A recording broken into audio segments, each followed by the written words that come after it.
pakai doa supaya mereka semua bersatu. Betul.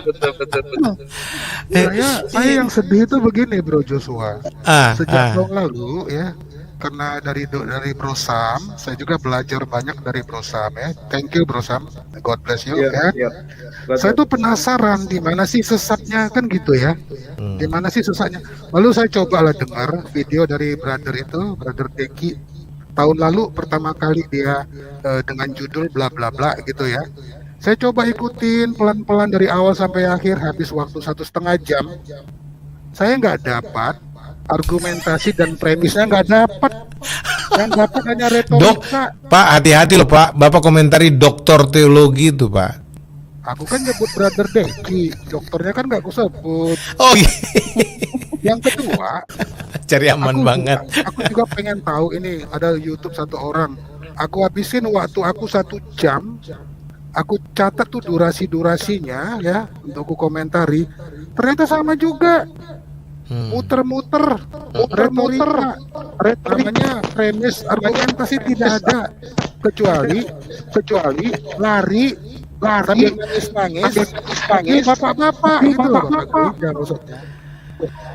bapak gereja. Yang terakhir saya lihat itu video dari brother ini Deki juga masih sama juga, nggak ada improvement. Jadi saya kecewa. Namanya kita pernah sekolahan ya, kita tahu namanya metodologi riset, bagaimana caranya penalaran logis ya. Sampai sekarang kan logical fallacy itu sudah termapping kan lebih dari 32 jenis kan gitu ya. Tapi mereka sendiri menerapkan itu karena tidak sesuai dengan topik judulnya. Yang mereka lakukan hanya retorika, penggiringan, tapi tidak pernah menunjukkan premis dari dasar Alkitab.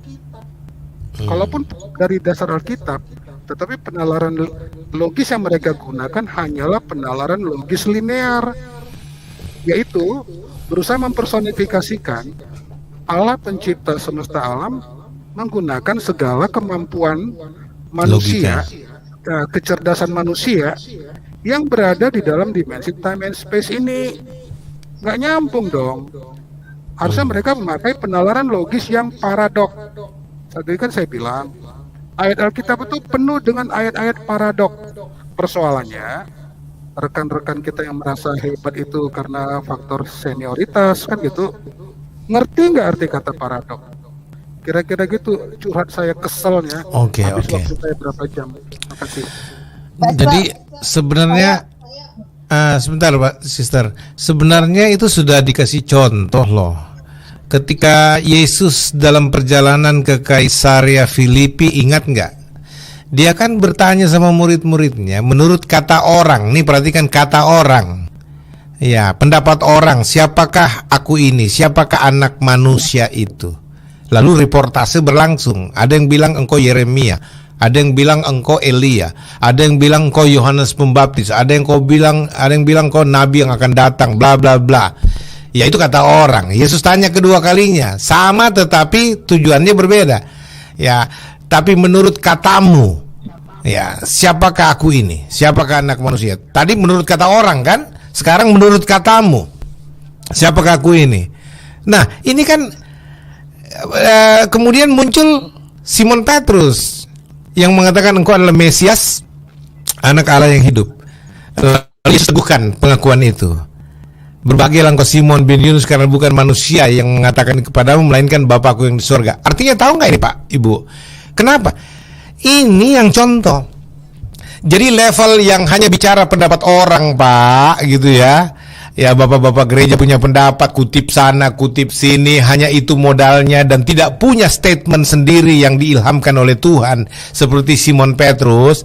Simon Petrus lah doktor pertama dari murid-murid Yesus sebenarnya kalau kita mau berbicara begitu Pak. Karena dia menjawab sesuatu yang dia renungkan, ini inspirasi dari Tuhan dan itu pendapat pribadinya gitu loh. Dokter harus punya teorinya sendiri, dokter harus punya pendapatnya sendiri yang dia terima dari hasil perenungannya, kajiannya, bukan lagi bersandar pada apa kata orang, kutip sana, kutip sini, lalu kemudian ketika buntu putar-putar maki orang, putar-putar sana, putar sini. Bukan begitu, tapi itu betul Pak Franz yang Anda sampaikan ini.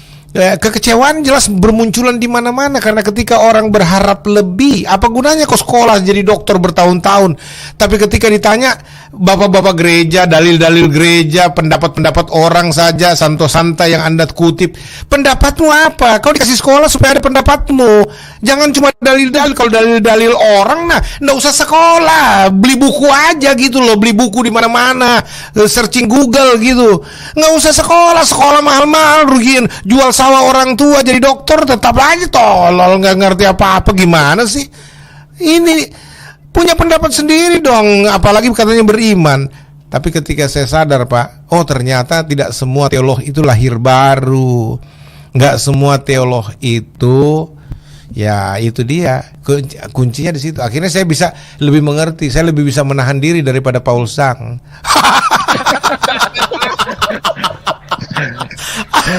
Nggak bisa. Bercanda bro. Pastor Joshua. Hey. Joshua Teo baru pastor, dia udah nabi, kalah tingkatannya. Oh begitu. Salah bang. Lu jangan provokasi lu Min. Bahkan nabi kan beda. Levelnya beda, makanya kalah tingkatan. Tapi yang beruntung di sini friends, karena bagaimanapun dia friendsnya Nabi, friendsnya Oke. Banyak orang sebenarnya juga sama aja ya, yang Yesus only, yang Unitarian, banyak juga yang mereka terjebak dengan dogma. Banyak. Nah, mereka biasanya nanti nggak bertumbuh akhirnya dan nggak berbuah. Orang itu terjebak di dalam dogma itu kan sebenarnya hanya tools untuk membantu kita. Tetapi begitu dia masuk dalam dogma dan dia lebih mengutamakan dogmanya daripada apa kata kita, mulailah mereka jadi orang Farisi dan ahli Taurat. Oke. Bros, saya kasih waktu dulu Pastor Sarah tadi ada mau bicara. Sekarang silakan Pastor Sarah. Waduh, udah 3 jam kita nih. Ini mumpung saya ingat ya, karena kan ini penganut Tritunggal ini tari-tarian, hobi banget mensesat-sesatkan dan mengatakan bahwa kita adalah antikris ya, dan juga katanya kita tidak selamat dan kita menghujat gitu ya. Nah, jadi kalau saya hanya ingin sharing, pada saat itu ketika saya bergumul ya tentang doktrin ini, kenapa Tuhan kok seperti ini, dan ada perpecahan gitu. Lalu ya yang seperti itu paling penting kita yang pertama kita harus mengalami Tuhan. Nah pada saat itu saya mendapatkan seperti ya suara Tuhan ya bisa dikatakan begitu, mengatakan bahwa ini sharing dan Tuhan kasih ayatnya juga nanti kita akan sharing ya pagi, bahwa penganut ya terserah percaya atau nggak percaya, tapi ini yang saya dapatkan ya. Jadi makanya jangan asal-asal menuduh kita antikris, padahal kalian nggak punya dalilnya, nggak punya ayat firman Tuhan gitu ya untuk tari-tarian. Nah jadi Tuhan katakan bahwa mereka adalah antikris sesungguhnya gitu, penganut Tritunggal ini gitu kan, tari-tarian ini. Lalu saya kan bertanya kepada Tuhan, bukankah mereka menyembah Engkau juga, Yesus Kristus itu Tuhan? Mereka mengaku loh kalau Kau itu Yesus adalah Tuhan, tetapi Tuhan katakan tidak, ya kan? Mereka katakan tidak, mereka tidak mengakui aku Tuhan dan Juru Selamat satu-satunya. Mereka menjadikan aku pribadi yang kedua, bahkan sama dengan manusia, bahkan mengatakan bahwa aku bukan Tuhan. Nah, Tuhan kasih tahu kepada saya tentang ayat ini ya, 1 Yohanes 4 ayat 2-4 ya. Kita akan baca sama-sama 1 Yohanes 4 ayat 2-4. Itu ketika Tuhan mengatakan, menceritakan tentang roh antikristus. Siapa roh antikristus ini sesungguhnya ya. Jadi tari-tarian siap-siap ya. Tebalin telinganya. Nah ini 1 Yohanes 4 ayat 2-4. Atau kita baca dari ayat 1 aja ya, 1-4. Roh Allah